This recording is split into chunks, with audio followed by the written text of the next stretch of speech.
If you don't know who I am, my name is Darren Schreiber. I am one of the co-authors of various free switch books. I've written a bunch of open source telephony software.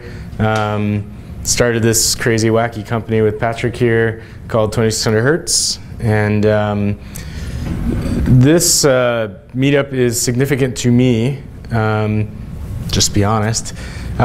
This is probably the first product we've introduced that nobody else has that I know of. A lot of our work is unique, but is based on VoIP, which as a technology is very commonplace. So even though the features we have are very often, I think, better, or at least designed better in many cases than a lot of other providers, the mobile piece is something that I don't know anybody else in the industry who has in a way where it's integrated into a soft switch. Right, so there are other providers out there who will give you some kinds of access like this, but I think that not only is this the most complete version, but we're just getting started with it. So that'll be good. Oh, even more fancy devices. Thanks. Oops. I was supposed to push the shift key. Nope, the key next to the shift. Skip. I don't care. Okay, now it's in Japanese. All right. So what is mobile integration? I like to actually start out my description of mobile integration with what it's not, because a lot of people think they already know what we're doing. Mobile integration is not an over-the-top app. Okay, I do not consider that mobile integration. When I say that, a lot of people think of Skype or WhatsApp is in the news lately with Facebook saying they're going to do voice. These are things where they try and actually carry your voice signal using the data circuits on your cell phone, or using the data circuits on Wi-Fi, or other types of services like that. But they are actually just transmitting data. They're doing the conversion to voice on your phone with their own software, and then transmitting the information to a server somewhere over the data connection. One of the things I'm going to talk about is the fact that people really love the quality of their phone calls. They won't admit it, but when it's bad, they get very mad. So actually, I think that's one of my next slides. But oops, yeah. So specifically, these are the things that today's mobile apps that are supposedly doing mobile integration are not. Native call control is another big one that I think is really amazing and probably misunderstood. So being able to actually track on your own software, if you're a programmer, whether somebody's using their cell phone right now or not, is on the phone. Again, that's something that a lot of these mobile integration products say they do, but they're doing it again over the top. As soon as you use that native dialer in your phone, you're using Sprint or Verizon or AT&T, and they have no idea if you're on the phone, right? The other big thing is your bill. Right? How many people in this room have aspirations to actually be some sort of service provider, whether it's phone or not, but you're providing a service with your technologies? Okay, so a number of you. Okay, there you go. Perfect. So if you're providing a service, it's not as sexy, if you will, to advertise that not only do you have to pay for an app on a monthly basis potentially, but you have to pay Verizon or Sprint or AT&T for that app to work. Now today, people are actually used to that, so you don't have that challenge necessarily. However, it becomes really cool when you can tell someone, actually, you don't need to keep paying Sprint or Verizon or AT&T. Our service comes with that, right? You don't have to pay for the monthly service. So now let's get back to the real question. What is it? What have we actually built? And I think a picture's worth 1,000 words, and Josh Sanders on our team and Deruvi, wherever she is, did a bang-up job at this picture because it's super simple looking, but boy, is the stuff behind the scenes not as simple as this looks. The top left corner is really what we're doing and exposing to the world. Specifically, we have basically created connections via MPLS or internet connections to customers where they can send and receive phone calls to us that we then terminate to a mobile device by piggybacking off of cell towers and off the carrier provisioning and billing systems for carriers who allow us to do that. Okay, so let me put that in English. Instead of you going into a store and asking a Sprint representative to activate your cell phone, we have tied into those same systems that they're tapping behind the counter doing. We've turned that into an API for you, and now you can do it, right, through your own software and your own interface. So you can turn the phone on, and then when you want to make phone calls to the phone, again, today you're used to picking up the phone and dialing a phone number to reach that cell phone. But with this technology, you actually can send us internet packets, right, or private connection packets with media and signaling, right, otherwise known as SIP to most of you, but it could be something else. And we would take that information and we would transmit it basically through our direct connection with, today it's with Sprint, tomorrow maybe with more carriers, right? And we will then send that to the cell phone that has been configured by you. Okay, so ultimately we're giving you direct control of the media stream, and we're giving you direct control of the provisioning services that are available. Right? So hopefully that's making sense to you. The end goal is what's in this picture down here. This is what the user should experience, and in my opinion is what this term unified communication was supposed to be like 10 years ago or something, and we still really aren't there. Right?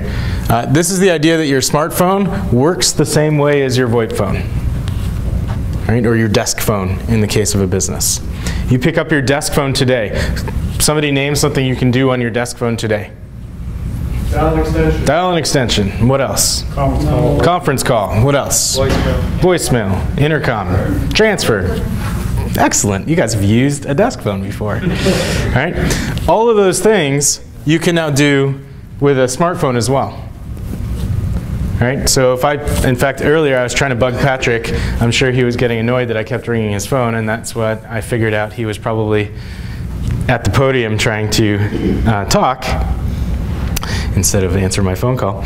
But if I dial 7902 on my cell phone with the native dialer on my cracked screen, which you guys probably can't see, it should ring his phone, theoretically.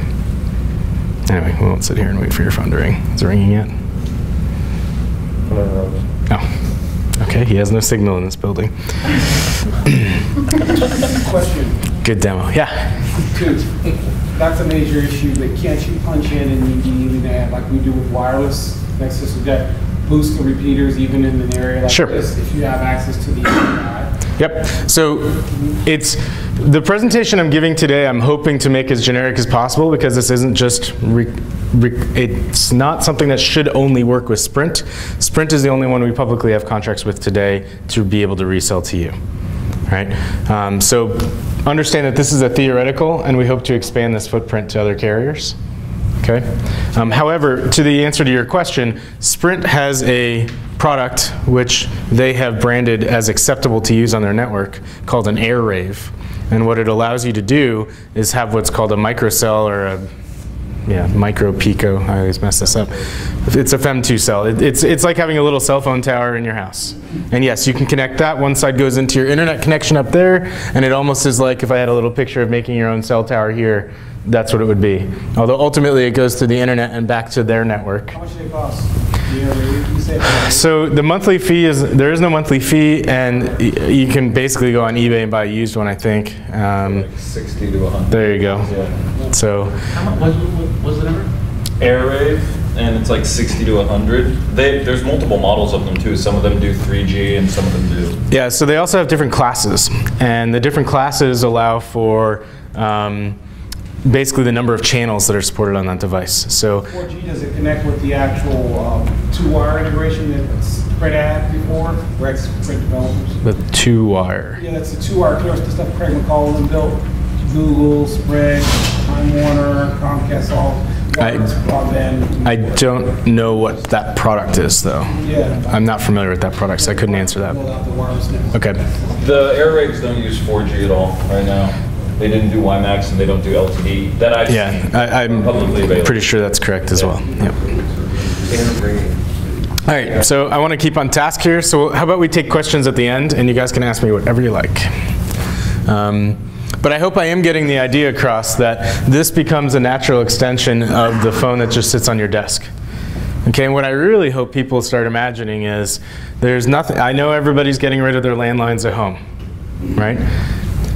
I have a landline at home, yeah. Keep one, for emergencies, keep one that's not powered, like the old rotary dial, Yep. the old power system. So in case emergency, that's still a benefit of it, that's true.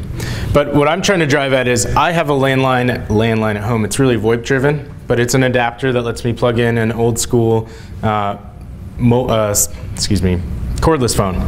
Because frankly, the batteries last forever, and I'm lazy, and I never put it back on the charger.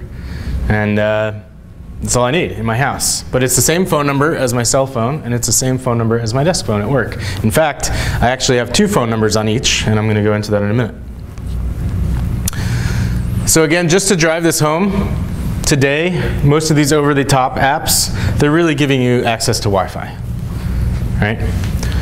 Tomorrow, the idea is that you're getting access for those devices over your 3G or 4G or LTE networks, right? You're getting data as well. You can use this on Wi-Fi as well, right? You can activate devices, and you have control of the native voice technology. Okay? So why do we care? What's the big deal, right? Telephony, I've been saying this for a long time. People love to go on TechCrunch and stuff and say, the newest voice thing is coming out and everyone's going to use it. People really actually like the reliability of the current network. Okay, they groan about it, and they have good reason to, because it hasn't been invented upon or built upon in ages in terms of cool new features. But it always works, right? It's reliable. And a lot of these new startup entrants haven't mastered that initially. Right, so they come in and they get some phone calls to work in their test labs and then think that a receptionist who gets 5,000 phone calls a day is going to replace the thing on her desk with their new tablet app. Well, she's not. Right? Not until it's proven to be really, really, really solid. Right? And frankly, one way to do that is with this integration you get, if you can't beat them, join them, right? The networks, the carriers are ultimately the ones controlling these pipes going to the cell phones. They're going to reserve the best quality bandwidth for that voice premium channel that they're still able to sell. They can still charge for it today. At the point where the data becomes so fast and reliable and the latency so low that they can't control it anymore, but they need to be able to offer that in order to be competitive, we'll see a shift here. We've got a long way to go before you've got 10 to 100 megs downstream for every user in every area of the country, you know, with 50 milliseconds or less latency. And we have a long way to go. And we can talk about 4G LTE advanced and 5G all day long, and we're still not even close to having those things, right, which are supposed to promise this. So this makes this very relevant to not having your customers be angry, bottom line, and throw the thing out. Right, so it's pretty strategic. It's also very hard to drive home to the clients because they don't realize how much they like the reliable thing. They just want the new thing until, of course, the new thing isn't reliable. Then they realize that it's actually important. But they don't ask for it up front, so you can't go to market saying, we have a reliable mobile phone. People will be like, yeah, so do I already. Why do I care? Right? But the underlying technology is really important that can power this. Right? So then, okay, what do we do in order to make it better so that people are actually interested in it? I have some basic ideas in here, but that's really where we're opening this up. We've seen a lot of people try and do this type of integration, but then they try and control all the features of what the integration can do.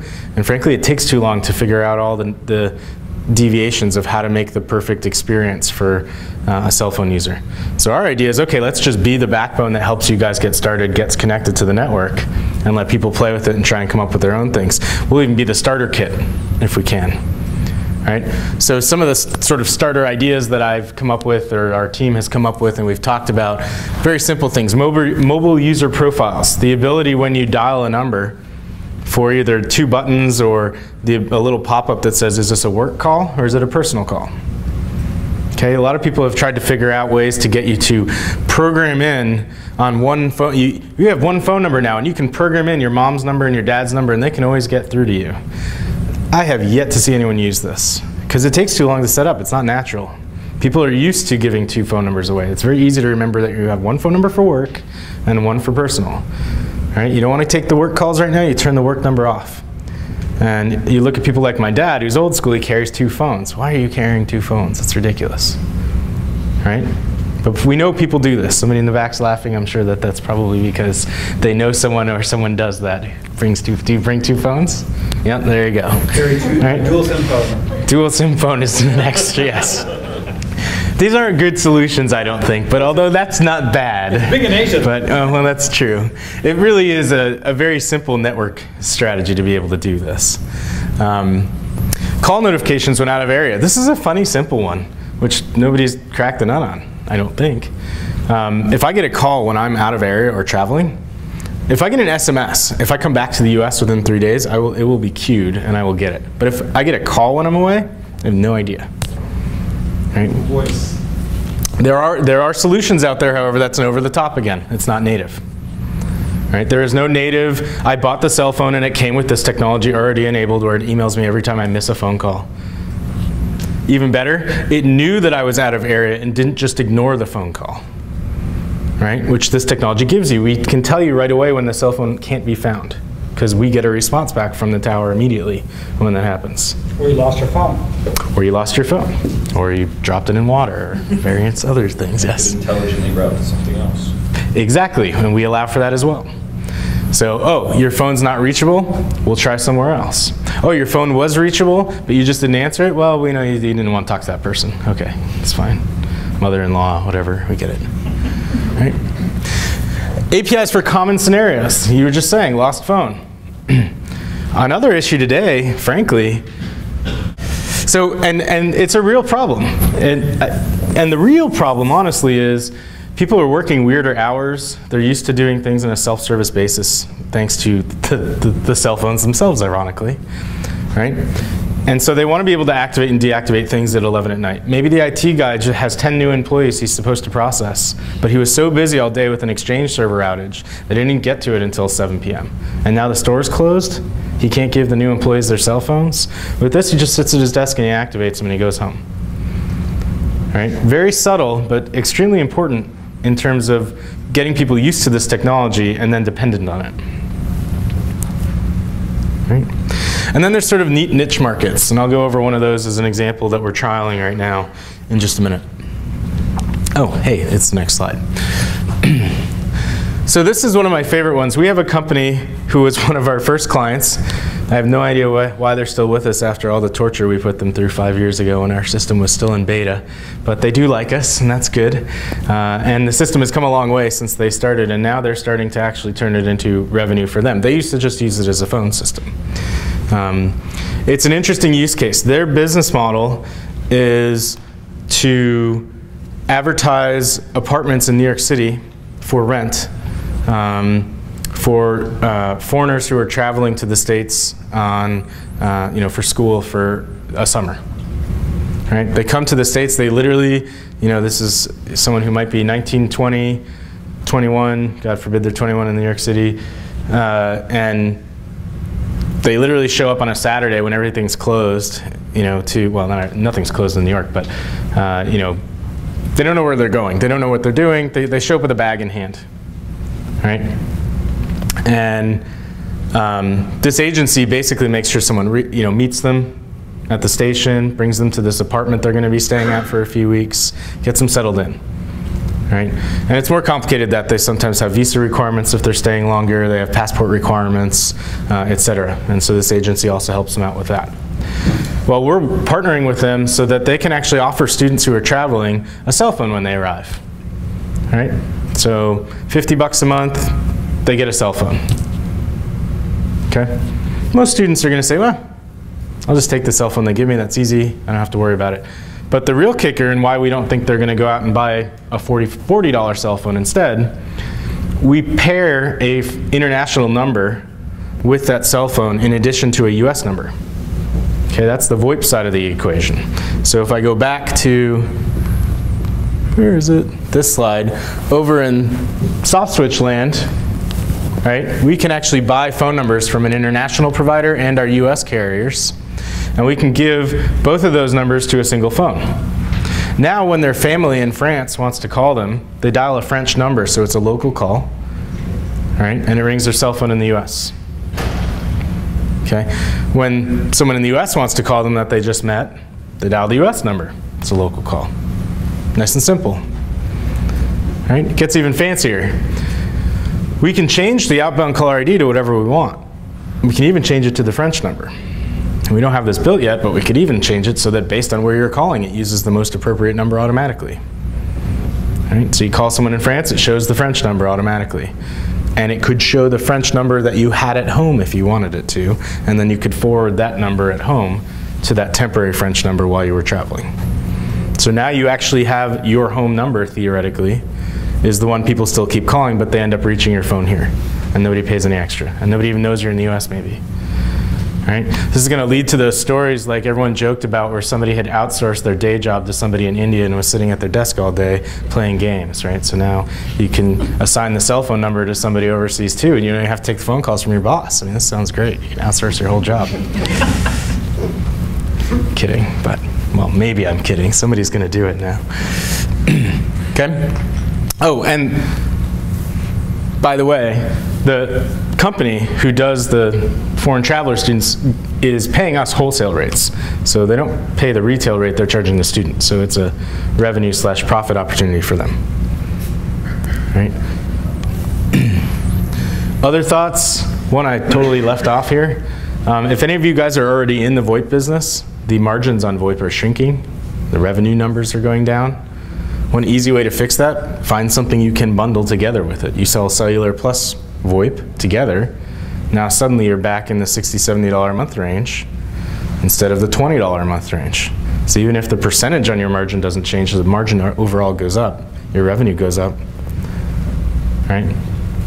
So that's an easy one. But there's also lots of weird niche markets for this stuff. I'll give you another one we're trialing. There's an event that I shouldn't say the event because they haven't signed on fully yet, but we are trialing it. There's an event that goes all the way down the coast and they move their location every day as they go. Right?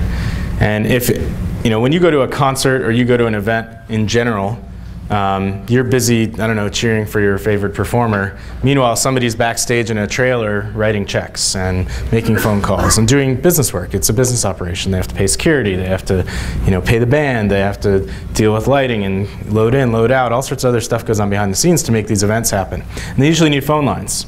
And if it's a remote event or an event in the field somewhere, literally a field somewhere, they pay the phone company to come out and install a line for a day. It costs like $1,000. Right, and you usually have to agree to keep the line active for 3 to 6 months, even if you're not there. Right, so it's even more than that. It's like $1,500. This, you give them a $20 box for the month. Charge them a day, $20. It's still a deal. Right, and then it's just powered by the cell tower instead. But it produces an actual analog phone line out of the box. So there are these boxes you can get that give you 2 phone lines. You can plug a regular old phone into. Right, which the consumer is used to, and that's actually what they want.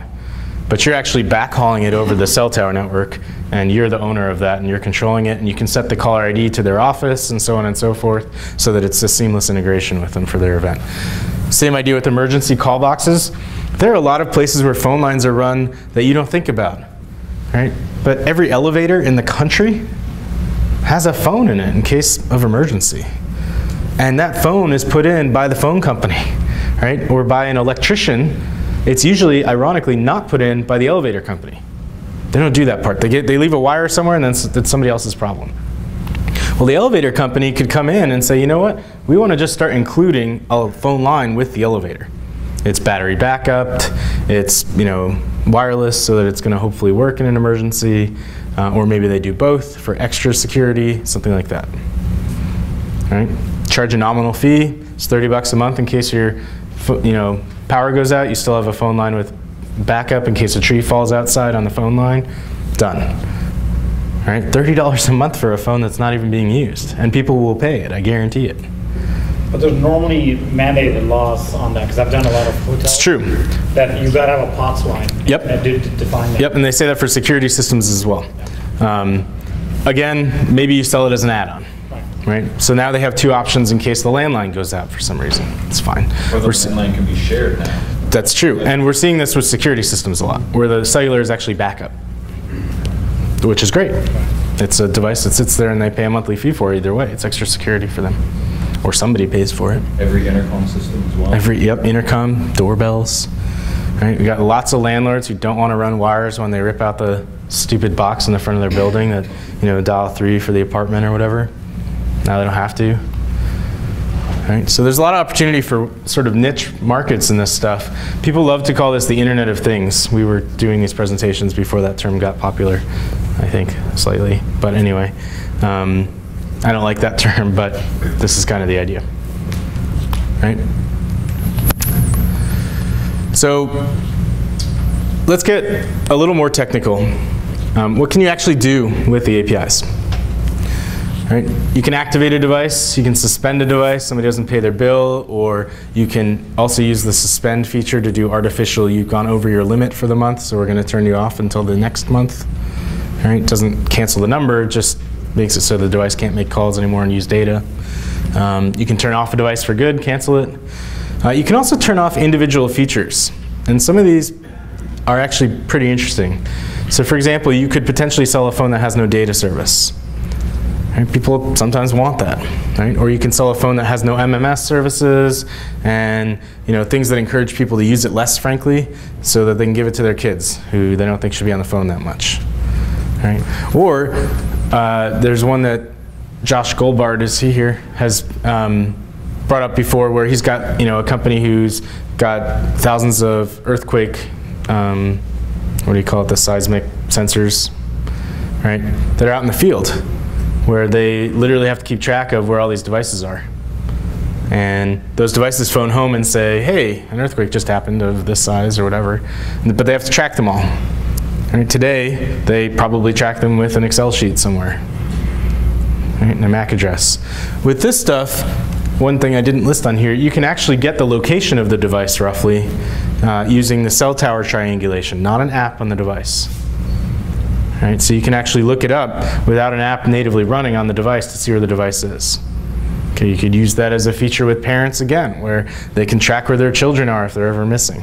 Kids can't turn it off, because kids are smart, and they'll figure out how to turn off whatever you put on the phone, so don't go that route. Right?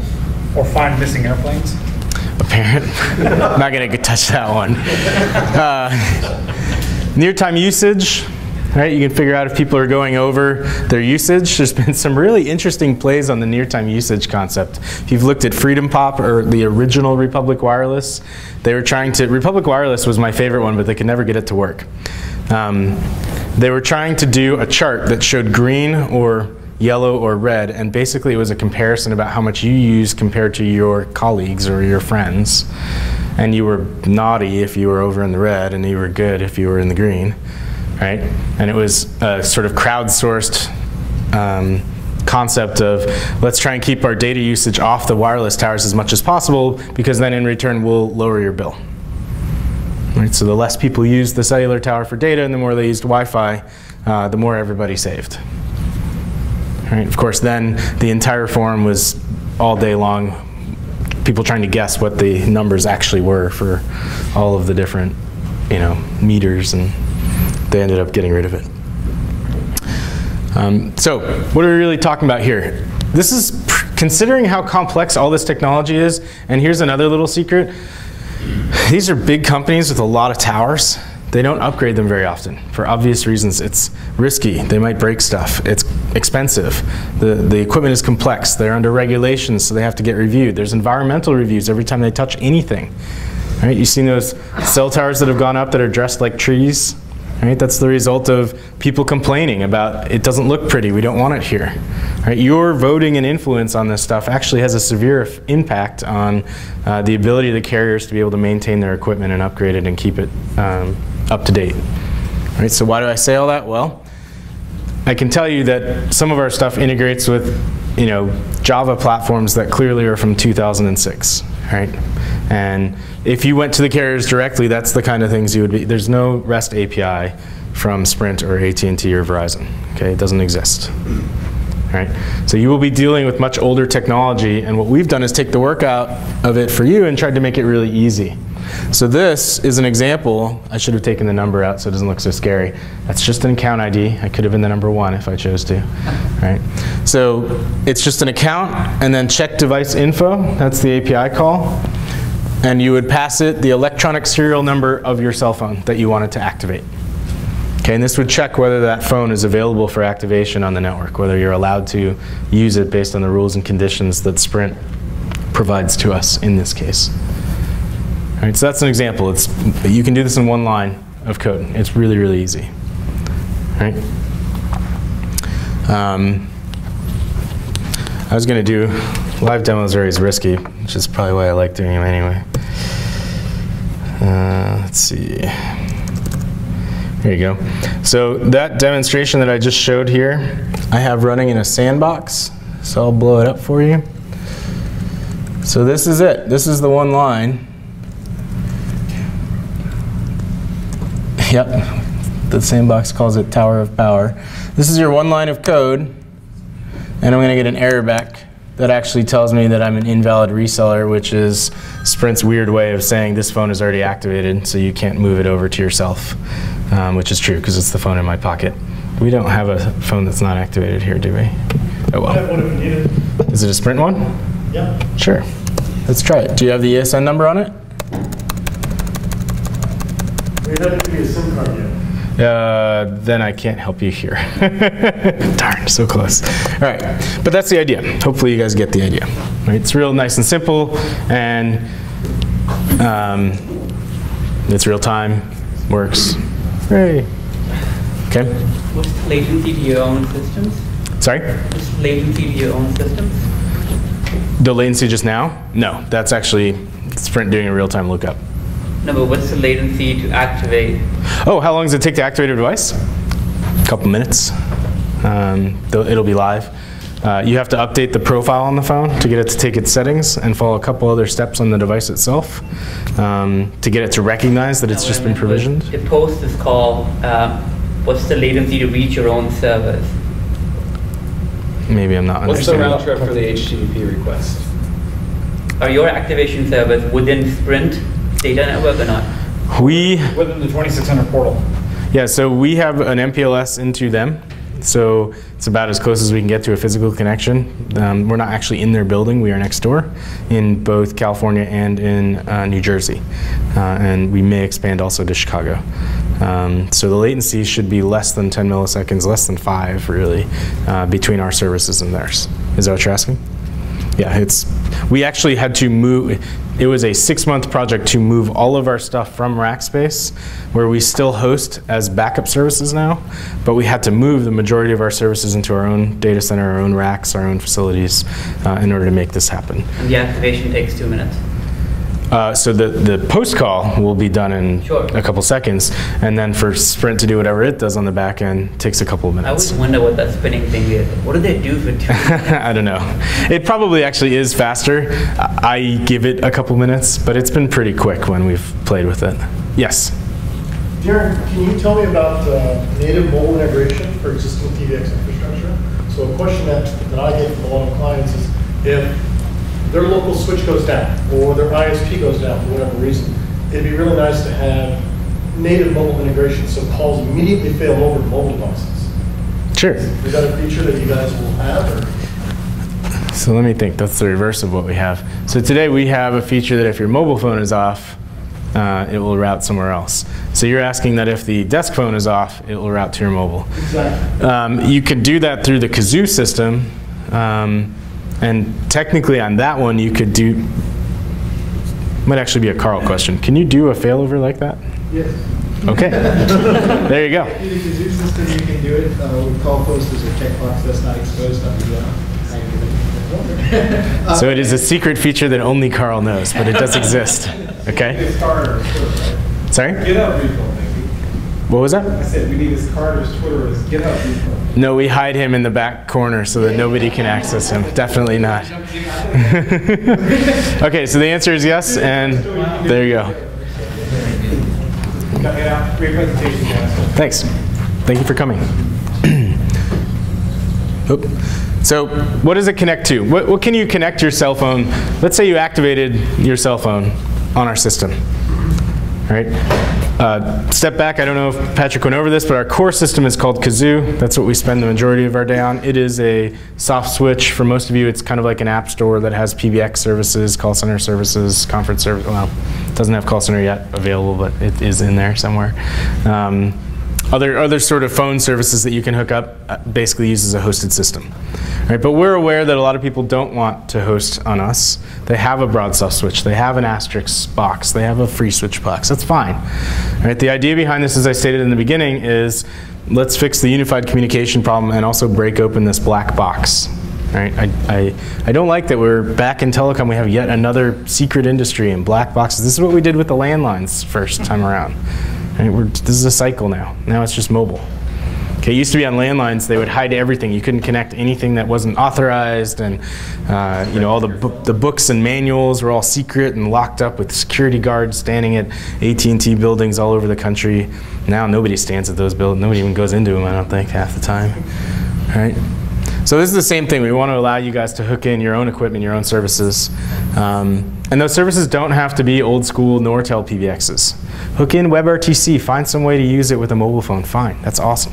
All right? Make it so that your soft phone is really a WebRTC phone 90% of the time. Now find a way to make a tablet into a WebRTC phone, but then when they want to use mobile, they have that option too. Okay, you don't have to pair regular old desk phone service with this technology. Pair anything with this technology. Right. Will this work, just out of curiosity, for partners who are actually building a cluster in their own data center? Sure, absolutely. So work, okay. Anything that can do SIP at the end of the day will work. If it's our software, yeah. There's even secret stuff that's in, not secret, but pre-configured stuff in there so that you just say, this is a mobile device and it already knows where to route it. Okay. That's the idea. That's cool. So this is where things get a little more fun. Yet another live demo. So I'm going to log actually into one of the media switches. I should probably do this not on the screen. Where's my mouse? I'm going to log into one of our media switches, which handles these calls. And it's going to look like a bunch of gobbledygook.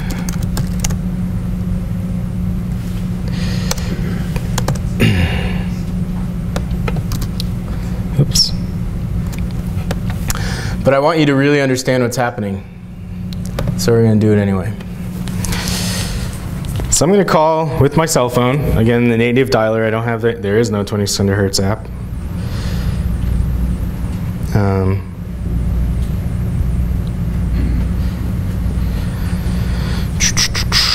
going to make a phone call to our conference bridge. Okay, so I'm now dialing the number. You're going to see that as it's connecting, a whole bunch of stuff's going to scroll by the screen. All right? And I can now hear Carl's voice. Call may be recorded. Carl. Your card is extension. You can dial it at any I'm going to time. dial Otherwise,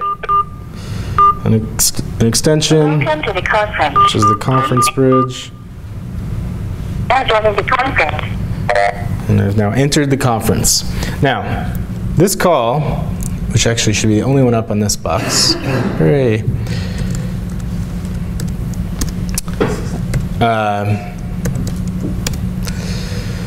This command here, which we will eventually turn into an API call, if I can remember how to do it.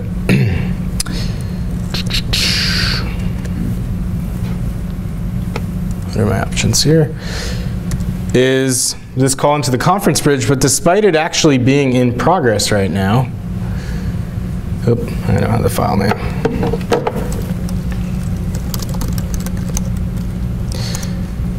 Try that one more time. Welcome to ClueCon. There you go. We're going to take this call that's up right now, and I can't remember the commands.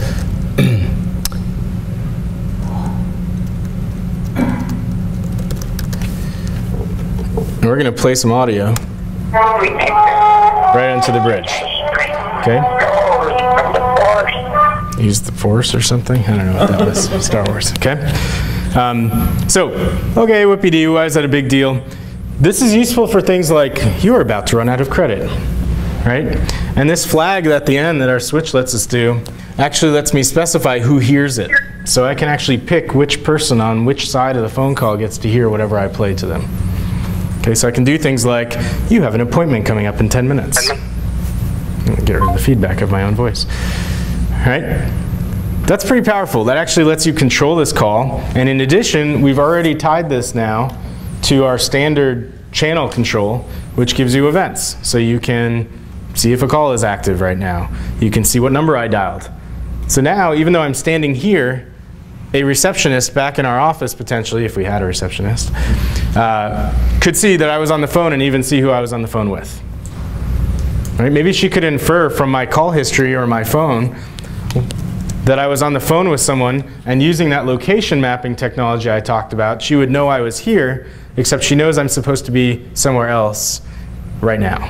And she could call that person and say, I can see Darren's running late. He'll be there soon. I don't know when, but he's still at the previous place. Right? Which obviously would have been very helpful at the beginning of this meeting. Okay? You send the sound to just one of the callers? You can choose which caller. You can send it to both, or you can send it to just one. That's correct. So is that what you're asking? Us from FreeSwitch, so you Correct. can do that all with APIs, of course. We don't do the call control yet with APIs. It is a ticket we have had open for many months. Carl's back there fuming at me because I'm announcing some things that aren't actually finished yet. But all of the fundamentals are there. And it's not far off. Like, we're talking hopefully weeks, if not a couple months. By the time you come up with some useful way to code it, it will be available to you. That's my guess. Right. All the other APIs are already in beta and people are using it. It's just that call control one that I just showed you that does not work. All right. But I wanted you guys to get the idea. Oops, that title slide is wrong. Oh, no, that's right. So, can't you do all this stuff with VoIP? All right, back to the over-the-top app questions. Again, you can. It kind of is VoIP, right? That's the point, is it's all IP now. It's all IP transit. We have turned what comes in and out of your cell phone, it goes to the tower, and then it becomes cute little IP packets that we can do whatever the heck we want with. So yes, it's not competing with VoIP, it is VoIP, right? It's the most native form of the cell phone technology being converted to VoIP as close to the tower as you can get. Right? Which means anything you can do with VoIP, you can do with this phone. That's absolutely correct. And the advantage you're getting is the call quality and the control out of this device. And the ability to activate it, bill for it, treat it as if you're your own service provider. Okay? So that is our mobile integration piece with APIs and talk.